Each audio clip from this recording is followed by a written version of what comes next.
Universal messages and regional advertising skills. Although universal advertising teams are cost effective and promote brand awareness, major companies have found that without a local or national identity, universal ads do not cause consumers to buy.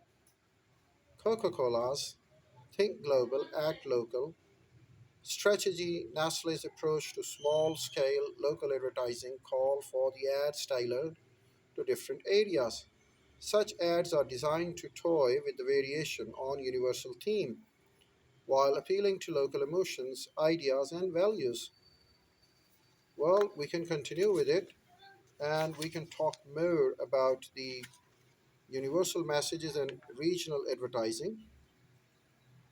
What happens there, although universal advertising themes are cost effective and promote brand awareness, major companies have found without local or national identity, they don't bring the greatest of the results. What happens, they in fact make losses. As we continue, we come to the fourth part of our studies on commerce. So far, we have completed three parts of studies on commerce, and now we start the fourth part, which is the uh, managing operations and informations. So, this is a very important part, and in fact, this is the fourth part of our studies uh, managing operations and informations. And I believe that my audience has developed a lot, learned a lot, and realized a lot. And now they have become able to understand the operations and the information regarding commerce. And the first chapter that we are going to start in our part four, managing operations and information, is producing goods and services. So now we talk about the production of goods and services. And we believe that once we have completed the uh, orientation on producing goods and services, our audience, our viewers, our learners will be able to learn a lot, know a lot, accomplish a lot. Say, for instance, they will be able to do five things at the end of the session. They will be able to explain the meaning of the terms of production and operations. They will be able to describe the four kinds of utility provided by production and explain the two classification of operations processes.